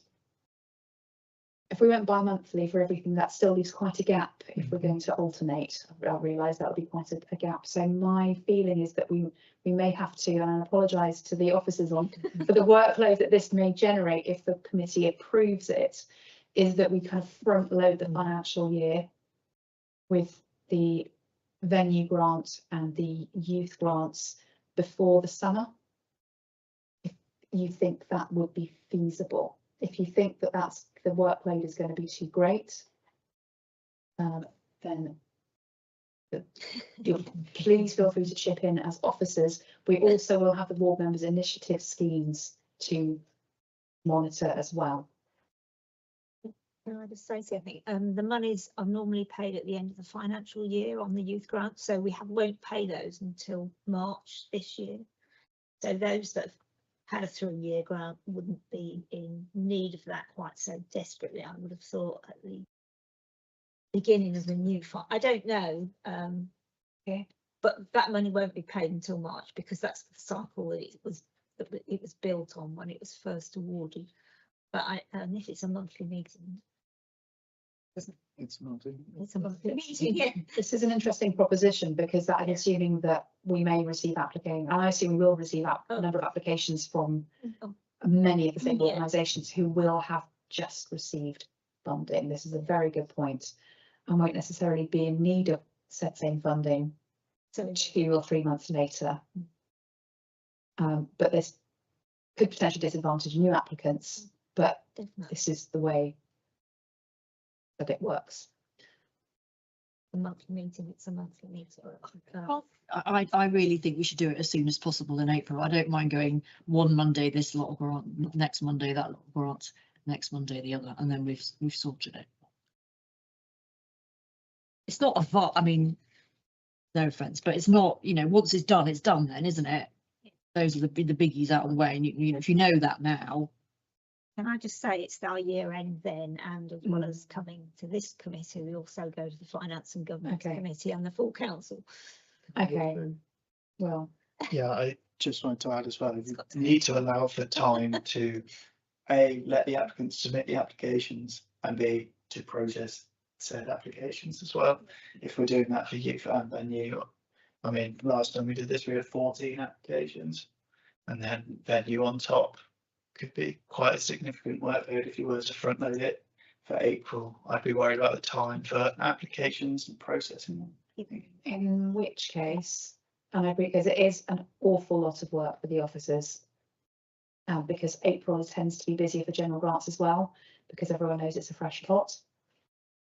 In which case, I'm still quite keen to look at the venue grants earlier in the year, ideally before summer, but considering that, yeah, there's a sizable number of organisations who may well be reapplying, then potentially moving the youth grant to after Christmas. But after Christmas. Yeah. So that it is spread out. Or November, yeah, so that's 6 months. 6 months later.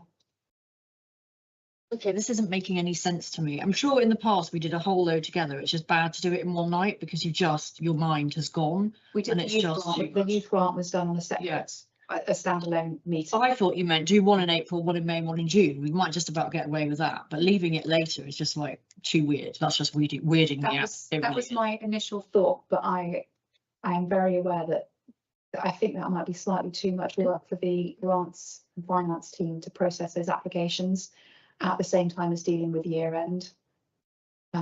It takes the team quite a considerable amount of time to process a normal round of applications, and particularly the venue grants are are much more in depth. And the youth grants, again, because we're looking at 3 years, we have to scrutinise quite a lot more. So actually there is merit actually to moving that to November, potentially. Bear in mind, a large number of these organisations will have just received money in March. And if they're applying to renew, then it might be worth leaving it till November and spreading it out through the year.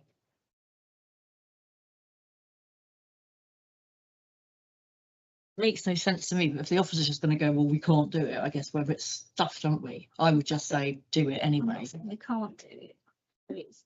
I think we need to be mindful that yeah, if we need them, yeah, we need to be mindful of the workload on the officers, and yeah, if we are putting it all together at a pinch time for other finance paperwork.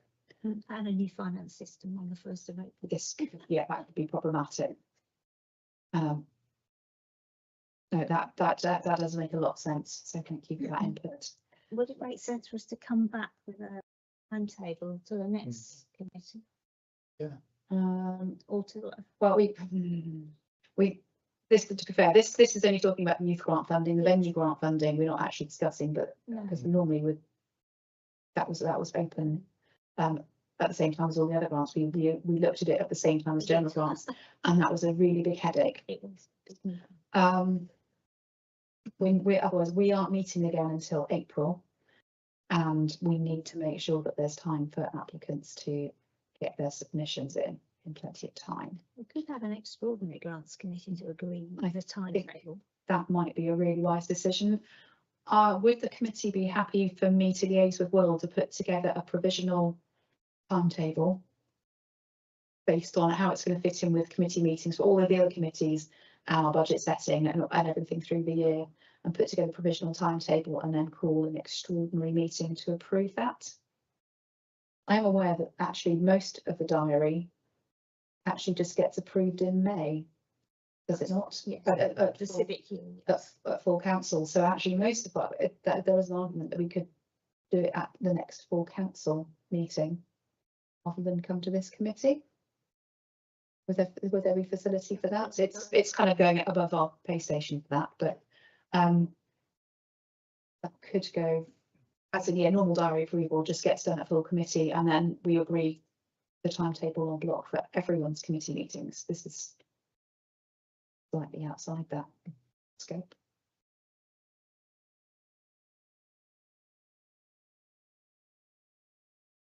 So I'm proposing, that's what we need. I'm proposing that I liaise with Will and Gail, we'll put together a provisional timetable to either be slotted at the next full council, if that works with the agenda, or we call a March. That still gives plenty of time to publicise. We're not going to be doing this before April, realistically. So to go to the next full council or to be approved.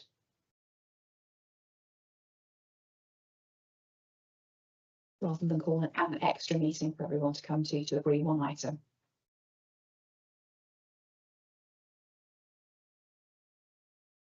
And I'm very happy to liaise with the rest of the committee to get your feedback before the proposal goes in. That's great then. I mean, I just want to crack on. As somebody who runs something on no blooming money at all, even if you've got some money in that you've been owed for whatever, you're always going to be absolutely on the ropes. Yeah. And I bet there's some venues that are absolutely, literally hanging on until they can get some grants. So I just want it to be in the bag as soon as possible and give people a lead in time so they can get stuff in, and then you've got time to consider it. But really, I just really want us to get our skates on. Absolutely noted. But if we can work just to make sure that there is capacity for the team to process it and get that as early as reasonably possible in the year, juggling in all of the other bits as well. That's my proposal. Do I have someone happy to second that proposal? Councillor Ellis, everyone in favour? I will be in touch with all of you before anything goes forward. So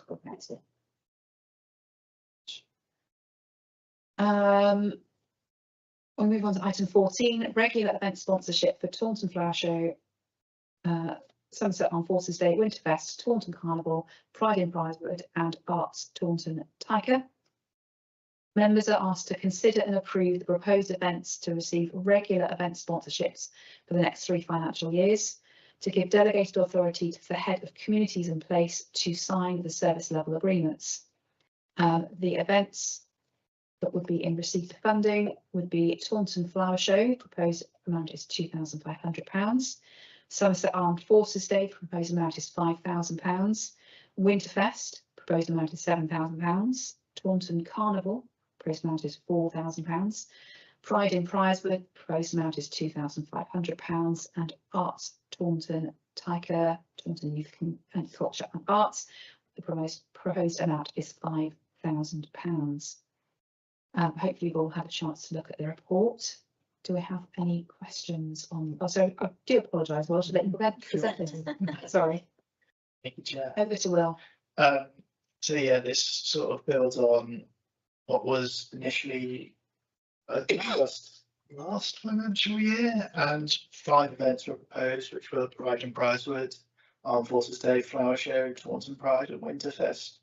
Of those 5, only 4 of them took place. Taunton Pride was cancelled, and as such, a service level agreement for them was not created. But we do have service level agreements for Armed Forces Day, Flower Show, and Winterfest. These were 1-year agreements initially, so this report would make sure that future service level agreements would be 3 years.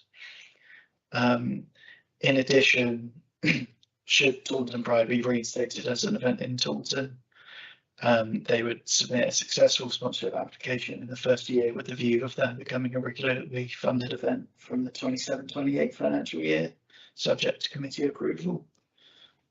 Each financial year, the events will be agreed upon by yourselves in a review to ensure that you're all still happy with the events that are going ahead and taking place. One of the significant risks of this would be that it's removing a significant amount of the sponsorship budget in leaving only 9,000 available for any other events that aren't on this list and considered. And with that, I will open it up to any questions. Thank you. Councillor Ellis. Yeah, so this is great. We're including Taunton Carnival in the mix. I think that's really, really crucial, and that will take a load off. You know, there are these mega events, so incredibly important for the life of the town, events that happen through the year, and we've always said that they needed to be on a slightly different footing. There's one that's missing, which is Sound of the Streets, which is the street music festival, which has been running every single year since 2021, consistently, bringing a whole load of people into the town centre, and there's a whole sort of programme behind that. And what's incredible about it as well, it's led by Tim Hill, and he's got a whole sort of formed of charity around this. Very successful in leveraging in a lot of investment from the Arts Council into town. So this happens every year. It's a thing, and it has consistently delivered. And every single year of our existence, he's had to come for a grant to run it. And I'm like, I just think it would make so much more sense if we had moved them onto an SLA basis, because it will happen. It will be amazing. It's just a bit silly for him to have to come. And I think also the message we need to send them is that Taunton is the home of Sound of the Streets, that we really believe in this. And it is a fantastic, it's completely free. It's just an incredible vibe. And they're building the next generation of leaders of street music as well, which is really incredible. So I would very strongly urge that we pop them on our on the spot. Are you able to check back through the records to see what was the last amount that we sponsored the Sound of the Streets festival? Yes, so they received a £3,000 sponsorship in 23-24 and a £2,000 general grant in 24-25. Okay. I also wanted to point out at this juncture that our sponsorship policy, as is coming up, so hopefully be ratified or approved at Finance and Governance tomorrow, has a cap on the sponsorship total of £5,000, and which is fine for all of them apart from Winterfest, which is sponsored to the tune of £7,000. And I wondered whether the committee would like to reconsider at this point capping the amount that Winterfest is sponsored in line with our sponsorship policy going forward, which actually may then free up some additional funding to include Sound of the Streets to a similar amount that they received. So S. Problem with that is that we haven't had that conversation with Winterfest, see what impact that would have. The thing is, I sort of think, yeah, I know we're having a consultation about the day and doodah whatnot and whether to split it into two. The thing is, it's incredibly successful, Winterfest, and I kind of have the view that if it ain't broke, don't fix it. The actual kind of concept of what happens at Winterfest, and you have loads of community involvement, absolute town is absolutely rammed. Everybody, you know, it's like a whole shebang. So I'm just worried that if we pare down the funding for that, what is the impact of that going to be? We might be accidentally torpedoing, you know, the biggest event of the year in town, which would be unfortunate. So can't we treat that as an exceptional? And I would be in favour of saying for Sound of the Streets, I would go 4,000. Pick them and yes, there's less sponsorship, but at least we've got the security of knowing that the big ones, Flower Show supported, Armed Forces Day, Winterfest, Carnival, Pride and Prizewood, Tyker, Sound of the Streets, we've secured them, and then we can just go, ah. I'm certainly in favour of adding Sound of the Streets onto that. Councillor Isaac? Yes, I totally agree with Councillor Ellis on that one, because we funded the Sounds of the Streets for the last 2 years anyway. We just to make it easy for them and our budgeting to put it into this mix, if you like, and keep the Winterfest. This year's was absolutely phenomenal, wasn't it, the Winterfest, and it would be detrimental to take any funding away from that at this stage, I think.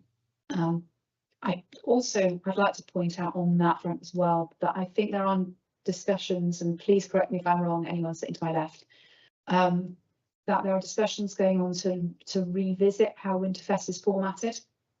I think there's consultation at the moment to look at splitting the event potentially, and whether this goes ahead or not, I don't know. But to look at, there's an argument for doing something on the Thursday evening, which was the traditional light switch on, and have a separate Winterfest. I know there are still negotiations going on with Winterfest, so that'll be pending anyway, won't it? It's a little bit tricky to guarantee the funding on Winterfest, particularly because I know that is under negotiation. So it may be that we might need to, that will maybe subject to discussion. I would still advocate that we have a policy for a reason.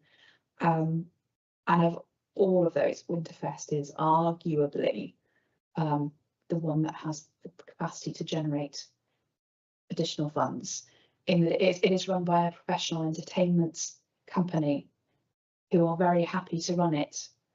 And I assume I'm not making a loss. This is making a big assumption. It is a fantastic event. It brings a lot of people to the town. But I do wonder whether we could cap that at £5,000 in line with our policy and in line with the amount of money that is offered to other big ticket events in the town centre. That would be my preference. But I totally take the point of other people that we have historically given more.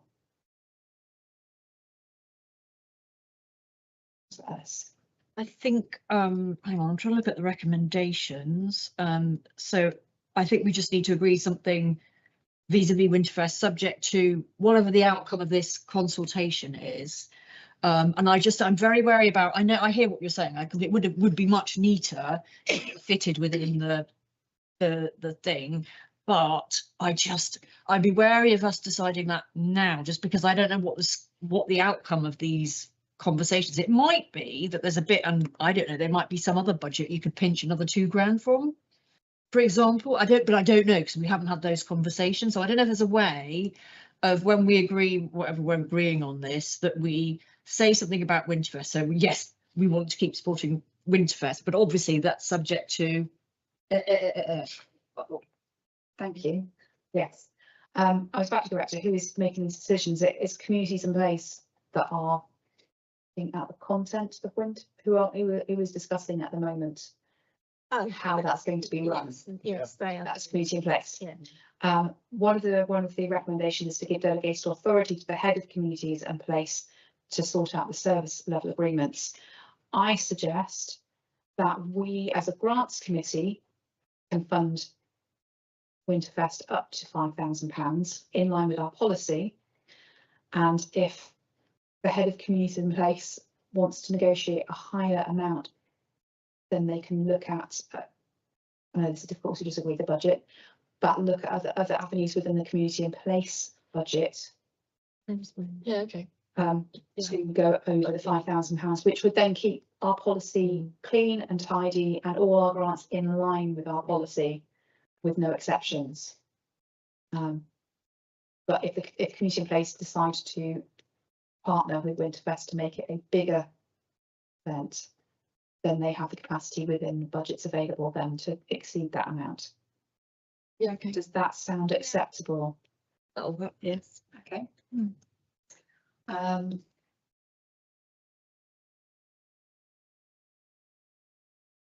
So what do we need to amend?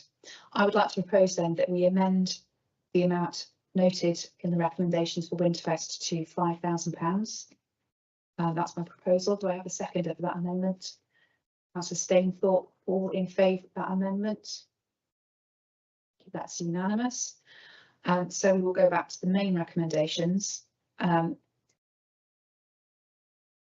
Oh, I apologise. I forgot. I'm so excited about fixing that problem.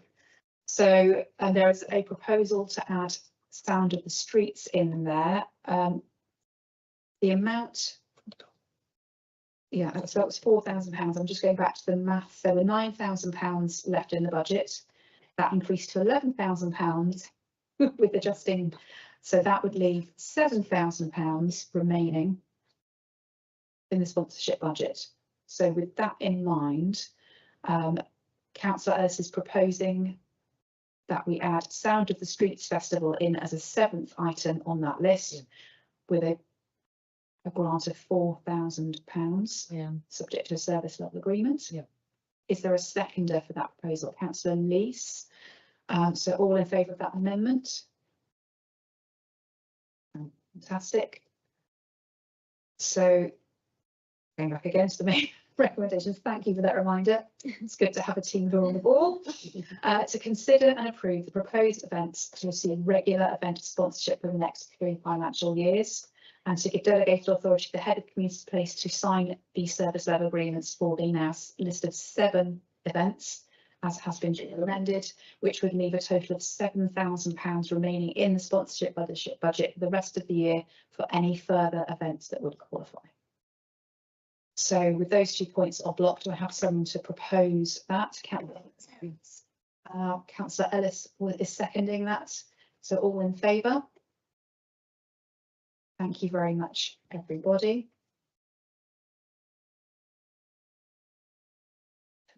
Definitely need a cup of tea now. So we move on to the final event, and we are looking at a venue grant application for the Centre for Outdoor and Community Hub, Activity and Community Hub Coach. So members to consider a venue grant application of £30,000 from the Centre for Outdoor Activity Community Hub Coach for the replacement of decking and plumbing changes to keep the toilets open. Currently, the amount showing in that balance would be £0, but we have had returned funds of £11,060, but we also have balances from other funds that have been returned and are unspent. So Gail has asked me to remind you that we have a total of £19,023 available, both from the venue grant pot and from the remainder of returned funds.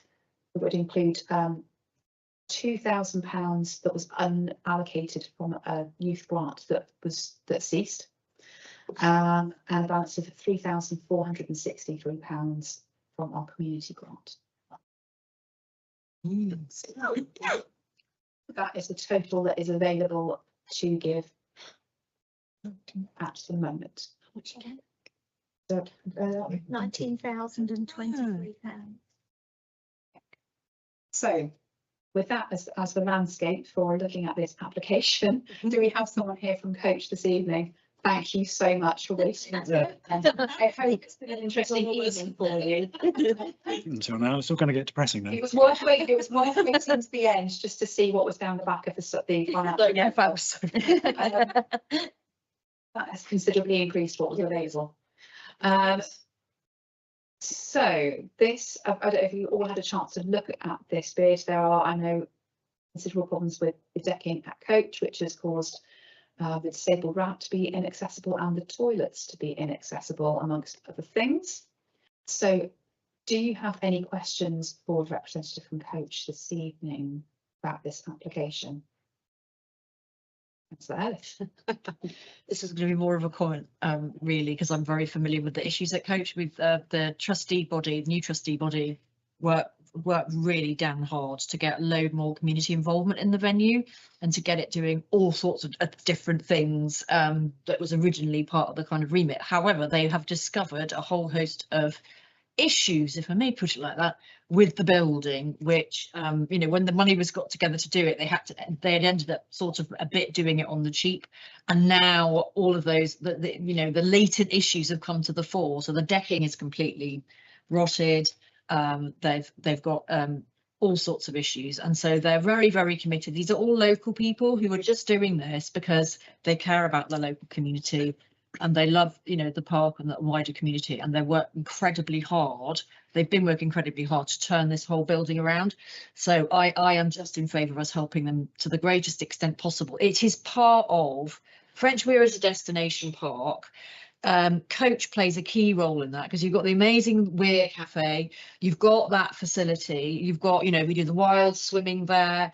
It is a huge asset to the town. People say they like, if they're going on holiday, they tend to stop off in Taunton because they're like for park run or whatever, and they always say to you, oh, it's so amazing, you've got this building here, you've got the beautiful park and you've got long run. It's really key in terms of our visitor economy. But besides that, it's also, you know, incredibly important for people who need like low cost fitness option, accessible fitness options.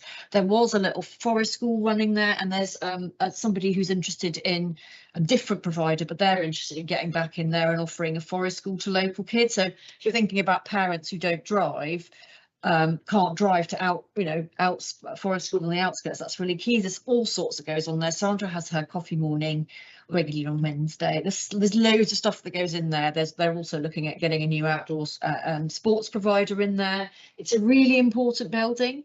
It's just that at this particular point in time, everything that was latently wrong with that building has surfaced, and so that has created a massive financial headache. And I know Brendan has been working incredibly hard applying to, you know, all and sundry, and there's not that many grant giving pots that are suitable. So all I know is that the more we can spare, the better, because that's an incredible building.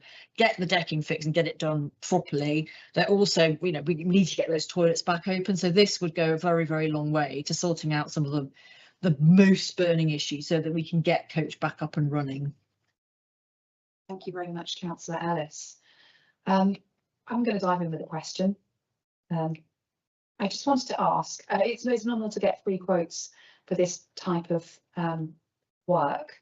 And I was just looking at the application. It looks like you've only had one quote, or is it difficult? So we've had two. We're quite happy to go and get another one. It is specialist work. We'd need to talk to, is it somebody in FM? Is it Jack? You know, get some suggestions from Taunton Town Council as to who it is. So the original builder was from Torquay, I think. So they've come out to do some maintenance before, but it's an hour and a half, 2 hours away. There's a local provider who's got who seems very good, and quite happy to get another quote. Those two quotes were exactly the same. 25k for wood, 50k for aluminium. So yeah, quite happy to get another quote, absolutely. And we would be hopeful that the council might do some what's the word, validation of the vendors as well, you know, because it's quite a lot of money for one job, and I'm sure the council have got procurement people, I guess. That might be something that our officers could have a look at, just to to verify the quotes. Okay, no, that's if you have 2 quotes, that's fantastic. I could only see details of one, and if they are particularly identical, that's, I wouldn't say comforting because it's still a lot of money, but reassuring. If anybody can think of a decking scenario in Taunton, I can't even think of another one. You know, if anybody can think of one, let me know. I know who made it. Do we have any other questions on this? What's obviously we can't offer the full amount. We would be around £6,000 short of the quote that you've got just for the decking. We'll put a family aside for a minute.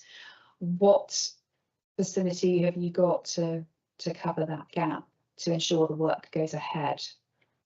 We've done a huge amount, and we might be able to get it out of reserves. We've got about 10,000 in reserves, but the running of the building. We've obviously made other applications to the National Lottery for, but they were 16 weeks, so I think that's due in March.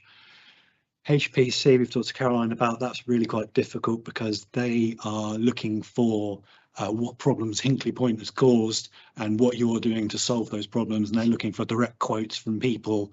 So it's quite arduous, and if the council could give us any help in applying for those funds, you know, they're looking for people to say, you know, Hinkley Point is, I can't buy a house because of Hinkley Point, and Coach is doing something to alleviate that. So I'm not quite sure we're going to get there. And there was the Norman Family Trust, I think we've applied to as well. We'll apply to anything anybody suggests. The problem we found is that a lot of these funding providers are looking for specific groups. You know, they're looking for certain religions, certain immigrants or whatever, but Coach is a village hall. So there aren't many providers we can find that would sort of fund that kind of thing. Anybody has any suggestions, let me know.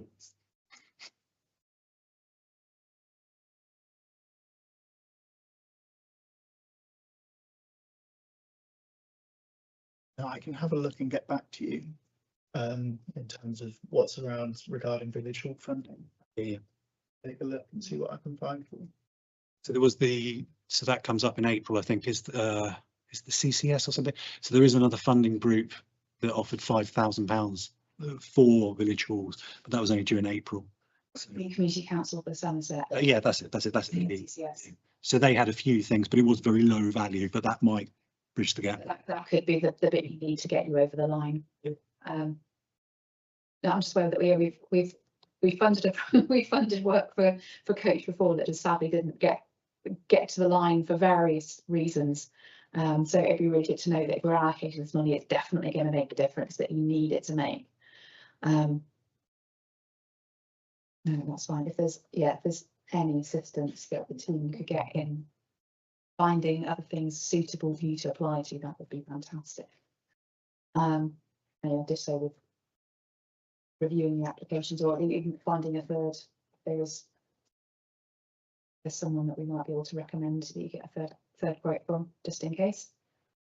Okay, that's my questions exhausted. Does anyone else have anything else they wanted to ask about this?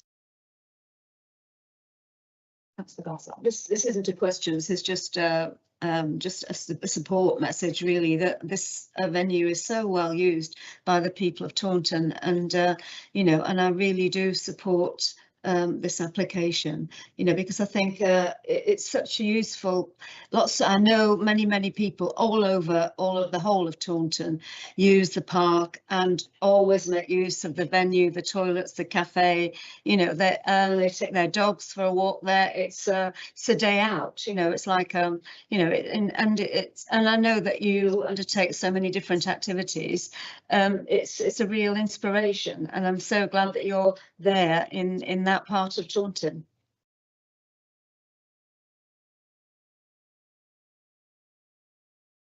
Just going to, I was muttering away in the background with Gail here. I'm aware that we do have one other small pot available to us, which is the donations pot. However, because those donations don't go to this committee, they get approved by the clerk as and when. We still have £1,750 left in that pot at the moment, but We have 2 applications outstanding yet to go through, so that would be Okay, so- 1,250. 1,200 there, so potentially £1,250, but there may be other applications that come in between now and the end of the financial year. But we do have the facility at the end of the financial year, should there be any residual funds left in that pot, that we could opt to add that to this total if the committee wanted to at the next committee meeting.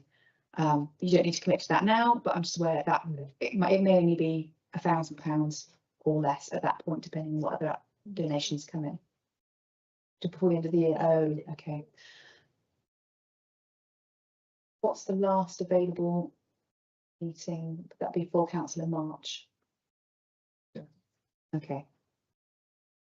So we can revisit that and potentially add that to the agenda on the floor for council at March, should there be anything left in that pot, and we can then decide what to do with the leftover. There is also the opportunity to carry it forward to the next financial year. No? Okay. Gets lost. Could agree to it now, though, subject to it still being. Utilising, you could say. Goes a bit then. In that case, I will propose that, but then I will say what she's subject to there being funds left in the pot. If there's any funds left in the donations pot at the end of the financial year, that we add it to the total that is being awarded tonight. Should we vote to award money to coach, that is topped up by the residual amount from the donations pot. This is an amendment. This is an amendment to that.